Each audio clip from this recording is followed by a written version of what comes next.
Good morning student, welcome to my channel HS academy Hindi online classes. और बच्चों कैसे हैं आप सब? कैसा रहा आपका समर वेकेशन? आई होप कि आपने मस्ती के साथ साथ पढ़ाई भी की है और जो भी होमवर्क आपको दिया गया था वो सारा का सारा होमवर्क आपने कर लिया है। तो आपको मैसेज जाएगा कि आपको वो होमवर्क कहाँ सेंड करना है, उस आधार पे अपने सारे होमवर्क को आप सेंड कर दीजिएगा, उसको चेक कर लिया जाएगा। ठीक है, तो आप लोग जितने लोगों ने होमवर्क किया है सब अपने अपने होमवर्क को सेंड कर देगा, वो बताया जाएगा आपको। बच्चों, क्लास स्टार्ट करने से पहले मैं आपको ये बता दूं कि अभी स्थितियां बहुत अच्छी नहीं चल रही हैं। आप देख ही रहे हो, ये जो कोविड-19 की बीमारी है, महामारी है, ये घटने की बजाय बढ़ती ही जा रही है। तो स्थिति बहुत ही शोचनीय है, अपने आप को बचाना भी है, इस महामारी से सामना भी करना है, लड़ाई भी करना है और अपने कार्यों को भी सुचारू रूप से संचालित करना है। तो ये सारी चीज़ें तभी संभव है जब आप भी इसमें अपना सहयोग करोगे। तो इस बीमारी से बचते हुए आप अपनी पढ़ाई कैसे करोगे, इसमें पूरा का पूरा सहयोग आपका है। आप अगर चाहोगे तो सब कुछ कर सकते हो। आराम से आपके पास समय है, घर आप बैठे हो, एक टाइम टेबल बना लो। 6-6, 7-7 घंटे जैसे आप क्लासेज में पढ़ते थे वैसे एक टाइम टेबल बनाओ। मॉर्निंग से लेकर के जो भी आपके 1 बजे तक या 12 बजे तक के क्लासेस चलते थे उस तरह से आप खुद से एक टाइम टेबल बनाओ। और अगर ये आप कर सकते हो, अगर आप चाहोगे तो आप कुछ भी कर सकते हो, ये हमने कहा ही आपको, और ये आपको करना भी पड़ेगा। ठीक है, क्योंकि इसके अलावा हमारे पास कोई ऑप्शन नहीं है। हमें पढ़ना है और केवल पढ़ना है और घर बैठ के पढ़ना है। और इस बार एक तरह से अपने आप को चैलेंज ले लो ना कि हम घर बैठ कर के भी हम अपनी पढ़ाई को ख़राब नहीं करेंगे। एक चैलेंज अगर आप अपने लिए कर लेते हो कि हमें करना है तो आप कर लोगे। ठीक है, तो चलिए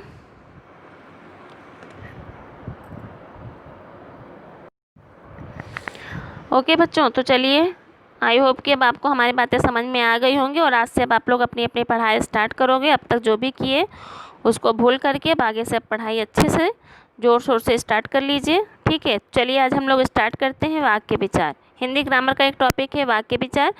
तो सबसे पहले आज हम लोग स्टार्ट करते हैं वाक्य विचार। इसमें देखते हैं कि वाक्य विचार के अंतर्गत हमें क्या क्या चीज़ें पढ़नी हैं। इसका एक रूपरेखा देख लेते हैं कि वाक्य विचार के अंतर्गत हमें क्या क्या चीज़ें पढ़नी हैं। क्लियर? देखिए, वाक्य विचार के अंतर्गत क्या क्या चीज़ें पढ़नी है। वाक्य विचार के अंतर्गत सबसे पहले हम वाक्य का अर्थ देखेंगे, उसके बाद वाक्य का तत्व देखेंगे, उसके बाद हम क्या देखते हैं, इसमें वाक्य का अंग देखेंगे कि कितने हैं अंग, उसके बाद इसका भेद देखेंगे।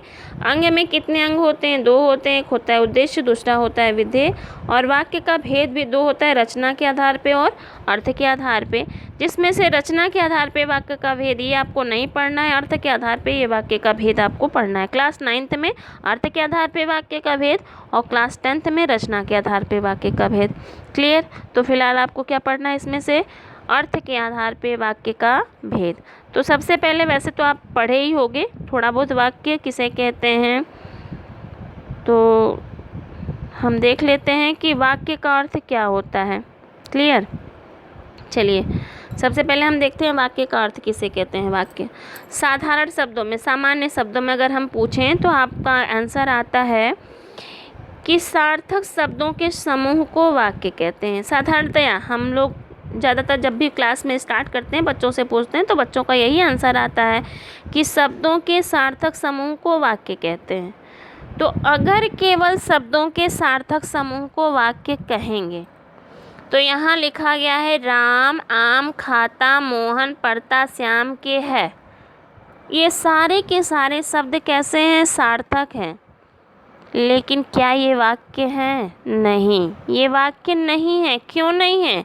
क्योंकि सार्थक तो हैं लेकिन क्रमबद्ध नहीं है। क्या नहीं है? क्रमबद्ध नहीं है। तो अब हम इसको क्या करेंगे? क्रमबद्ध करेंगे। तो क्रमबद्ध का मतलब क्या होता है? सबसे पहले कर्ता, फिर कर्म, फिर क्रिया। तो राम यहाँ कर्ता हो गया, आम कर्म हो गया, खाता है क्रिया हो गया। मोहन यहाँ श्याम के घर पढ़ता है, हमने यहाँ क्रमबद्ध भी कर लिया, लेकिन ये व्यवस्थित नहीं। अब किसकी कमी रह गई है? व्यवस्थित की। सार्थक तो हो गया, दूसरा किसकी कमी थी? क्रमबद्धता की। क्रमबद्ध भी हमने कर लिया, अब किसकी कमी है? व्यवस्थित की। यानी कि यहाँ पे राम हो जाएगा तो राम के तुरंत बाद क्या हो जाएगा? आम। आम के तुरंत बाद क्या हो जाएगा? खाता है। मोहन यहाँ चला जाएगा ऊपर, मोहन श्याम के घर, घर इसके बगल में हो जाएगा, क्या करता है? पढ़ता है। तब ये जाके हो जाएगा, अब ये पूरा का पूरा जब सेंटेंस बन जाएगा कि राम आम खाता है और मोहन श्याम के घर पढ़ता है, तब यहाँ पे पूरा का पूरा भाव, पूरा का पूरा विचार जो वाक्य में कहना चाह रहा है वो प्रकट हो रहा है। क्लियर हो गया? अब हम देख लेते हैं वाक्य का अर्थ। वाक्य का एक डेफिनेशन देख लेते हैं। शब्दों का ऐसा सार्थक समूह जो कैसा हो? व्यवस्थित हो और क्रमबद्ध हो। अभी अभी हमने बताया ना वाक्य कैसा होना चाहिए, तो वाक्य के जो शब्द होते हैं वो कैसे होते हैं? सार्थक और साथ में समूह में होते हैं, साथ ही वो व्यवस्थित और क्रमबद्ध हों। उसके अलावा उसमें क्या प्रकट हो? कोई भाव प्रकट हो, विचार प्रकट हो या आशय प्रकट हो। यानी कि भाव, विचार या आशय प्रकट करने की उसमें योग्यता हो। इतनी सारी चीज़ें जब होंगी तब वो क्या कहलाएगा? वाक्य कहलाएगा। तो देख लीजिए डेफिनेशन। शब्दों का ऐसा सार्थक समूह जो कैसा हो? व्यवस्थित और क्रमबद्ध हो तथा जिसमें किसी भाव या विचार या आशय को प्रकट करने की क्या हो? योग्यता हो, उसे हम क्या कहते हैं? वाक्य कहते हैं, सेंटेंस कहते हैं। क्लियर? फिर से वही वाक्य देख लीजिए। राम आम खाता है और मोहन श्याम के घर पढ़ता है। क्लियर हो गया? अब हम देखते हैं कि ये जो वाक्य है ये कितने तत्वों से निर्मित है, कितने तत्व इसमें हैं। तो 1 2 4 तो हमने पहले ही आपको बताया था। 3 क्या हो जाता है? सार्थक, उसमें योग्यता हो, आकांक्षा ना हो, निकटता हो, शब्दों के बीच में परस्पर निकटता हो, पद क्रम यानी कि क्रम उनके हो जाएं। पद हमने बताया था आपको समास पढ़ाते समय पद किसे कहते हैं?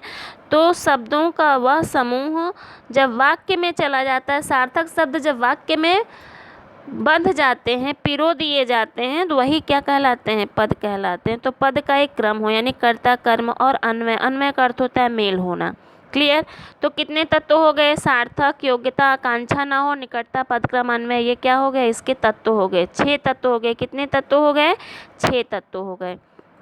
अब हम एक एक तत्व का अध्ययन करेंगे, एक एक तत्व को हम देखेंगे। सबसे पहले सार्थकता। सार्थकता अभी हमने बताया, शब्द कैसे होने चाहिए? सार्थक होने चाहिए, निरर्थक नहीं होने चाहिए। जैसे हमने यहाँ पे लिख दिया म आ, कुछ भी समझ में आ रहा है? माँ का मतलब क्या होता है? नहीं पता। अब हम इसी को लिख दें आम, तो एक फल का नाम हो गया ना। तो शब्द कैसे हो? सार्थक हो, निरर्थक ना हो। किसमें? वाक्य में जो प्रयोग हो रहे हैं वो शब्द उसमें सार्थकता होनी चाहिए। उसके बाद हम देख लेते हैं योग्यता। योग्यता किसे कहते हैं? योग्यता का मतलब होता है जो शब्द प्रयुक्त हो रहे हैं प्रसंग के अनुसार उसमें अर्थ या भाव प्रकट करने की योग्यता हो, यानी जो कहना चाह रहे हैं हम वो प्रकट हो। अब हम यहाँ पे कह रहे हैं कि अमन पानी खाया, तो क्या पानी को खाया सकता है अमन? पानी तो पिया जाता है ना, खाया नहीं जाता है। तो यहाँ पे जो पानी है, पानी पीने का कार्य होता है, तो आशय नहीं है, प्रसंग के अनुसार आशय प्रकट नहीं हो रहा है। अब यहाँ पे अगर हम लिख दें अमन पानी पिया, तो पिया लिख दिया तो क्या हो जाएगा? प्रकट हो गया ना। तो योग्यता होनी चाहिए, शब्द में भाव को प्रकट करने की योग्यता। जैसा प्रसंग हो वैसा उसमें भाव प्रकट करने की क्या हो? योग्यता हो। उसके बाद हम देख लेते हैं तीसरा आपका आता आकांक्षा। आकांक्षा का ना होना, यानी कि आकांक्षा हमारी क्या हो जाए? पूर्ण हो जाए। हमारे मन में कोई जिज्ञासा, कोई इच्छा, कोई आकांक्षा ना हो, कोई अभिलाषा ना हो। वाक्य कैसे होने चाहिए? अपने आप में पूर्ण होने चाहिए। अधूरा वाक्य है, कोई चीज़ छूट जाएगा, वाक्य अधूरा रह जाएगा, तो अर्थ क्या व्यक्ति नहीं हो पाती है। मन में हमेशा ये शंका बना रहता है, जिज्ञासा बना रहता है कि आखिर वो इंसान कहना क्या चाह रहा है, या फिर जो लिखा है उसका मतलब क्या। हमने लिख दिया चाहता है, पढ़ता है, चलता है, सारे वाक्य अधूरे हो गए ना। चाहता है, क्या चाहता है, कौन चाहता है, किस लिए चाहता है, कई सारे सवाल हमारे मन में उठे। पढ़ता है, कौन पढ़ रहा है, क्या पढ़ रहा है, कैसे पढ़ रहा है, चलता है, कौन चल रहा है, क्या चल रहा है, कैसे चल रहा है। इस तरह के कई जो प्रश्न होते हैं, जो क्वेश्चन होते हैं, हमारे दिमाग में घूम जाते हैं। जिज्ञासा बनी रहती है कि आखिर इस वाक्य का मतलब क्या है। तो वाक्य कैसा हो, वह पूर्ण हो, यानी चाहता है, क्या चाहता है, राम आम खाना चाहता है, मोहन किताब पढ़ना चाहता है, पंखा धीरे धीरे चलता है। अगर हम ऐसा करते हैं तो वाक्य पूर्ण हो जाएगा, नहीं तो हमारे मन में जिज्ञासा बनी रहेगी। निकटता, निकटता का मतलब होता है वाक्य एक दूसरे के समीप हो, जो हमने अभी अभी आपको बताया। एक हमने यहाँ लिख दिए राम, अब आम यहाँ लिखे, खाता है तो यहाँ लिख दिए, तो कैसा होना चाहिए, समीप होना चाहिए, एक दूसरे के निकट होना, परस्पर निकट या समीप होने चाहिए। तो ये तो स्टार्टिंग में ही हो गया। कौन कौन सा हो गया, वाक्य में के शब्द हों वो कैसे हों, सार्थक हों, उसमें प्रसंग के अनुसार भाव प्रकट करने की योग्यता हो, आकांक्षा न हो, जिज्ञासा न हो, पूरी तरह से समाप्त हो जाए, और वाक्य परस्पर एक दूसरे के निकट हों। उसके बाद पदक्रम, अभी हमने बताया पदक्रम का मतलब क्या होता है, यानी कर्ता कर्म और क्रिया का एक सीक्वेंस जो होता है, सबसे पहले कर्ता फिर कर्म फिर क्रिया। अब यहाँ लिखा गया विविध, का है, धर्मों, संगम, भारत, यानी कर्ता सबसे लास्ट में हो गया, कर्म सबसे पहले हो गया, क्रिया बीच में हो गया, तो ये गलत है। क्या हो जाएगा, भारत विविध धर्मों का संगम है। पद का क्रम सही हो गया। उसके बाद अन्वय, भी हमने बताया अन्वय का अर्थ क्या होता है, मेल होना। किसका मेल होना, अनुरूप, मेल, साम्य, अर्थात वाक्य में जो लिंग होते हैं, वचन, पुरुष, क्रिया, काल, कारक, ये एक दूसरे के अनुरूप हों, कर्ता के अनुसार हों। अब हमने यहाँ लिखा अमन बाजार गई, नहीं होगा ना, अमन पुल्लिंग है और गई ये जो है स्त्रीलिंग हो गया, तो ये गलत हो गया, यानी कि ये जो लिंग है वो कर्ता के अनुसार नहीं है। तो क्या हो जाएगा, अमन बाजार गया, ये सही हो जाएगा, ये ऊपर वाला क्या हो जाएगा, गलत हो जाएगा। नयन को आम ने खरीदा, यानी कारक सही नहीं है, केवल को यहाँ हो जाएगा, यहाँ हो गया ने, बस इतना ही चेंज करना है। कारक जो है यहाँ पे ये जो ने है यहाँ आ जाएगा, को यहाँ चला जाएगा, यानी कारक सीक्वेंस में नहीं है। तो कारक भी किसके अनुसार होने चाहिए, लिंग, वचन और कर्ता के अनुसार होना चाहिए। तो नयन ने किसको खरीदा, आम को खरीदा। क्लियर हो गया। तो इस तरह से कितने होते हैं तत्व, वाक्य के 6 तत्व होते हैं। कौन कौन से होते हैं, सार्थक होता है शब्द, उसके बाद योग्यता उसमें होनी चाहिए, आकांक्षा ना हो, क्लियर, निकटता हो या समीपता हो, पदक्रम हो, अन्वय हो। ये कितने हो, क्या होते हैं, 6 तत्व होते हैं, किसके, वाक्य के। ठीक है, अब हम देख लेते हैं वाक्य का अंग। वाक्य के कितने अंग होते हैं, वाक्य के 2 अंग हमने अभी बताया आपको, उद्देश्य और विधेय, सब्जेक्ट और प्रेडिकेट। ठीक है, कितने अंग होते हैं वाक्य के, 2 अंग होते हैं। अब आप यहाँ देखिए, जो उद्देश्य होता है उसमें जिस व्यक्ति के बारे में हम बात करते हैं, जिस वस्तु के बारे में बात करते हैं, जिस स्थान के बारे में बात करते हैं, वह व्यक्ति, वस्तु, स्थान क्या कहलाता है, उद्देश्य कहलाता है। और उसका जो भी क्रिया होता है, जो भी कर्म होता है, वो क्या होता है, विधेय। जिस भी व्यक्ति, वस्तु, स्थान के बारे में हम बात करते हैं, वही व्यक्ति, वस्तु, स्थान उद्देश्य कहलाता है। और उसके द्वारा किया गया कार्य, उसका जो कर्म होता है, वो सारा का सारा विधेय कहलाता है। जैसे देखिए यहाँ, मजदूरों ने अपने काम से सबको प्रसन्न किया, तो उद्देश्य क्या हो गया, किसके बारे में बात कर रहे हैं, मजदूरों के बारे में बात कर रहे हैं ना, तो मजदूर क्या हो गया, उद्देश्य हो गया। और बाकी ये सारा का सारा क्या हो गया, विधेय हो गया। अब देखिए दूसरा, देखिए कर्ता का विस्तार अगर हम कर देते हैं, साहसी, परिश्रमी और ईमानदार मजदूरों ने अपने सुंदर कार्यों से सबको प्रसन्न कर लिया।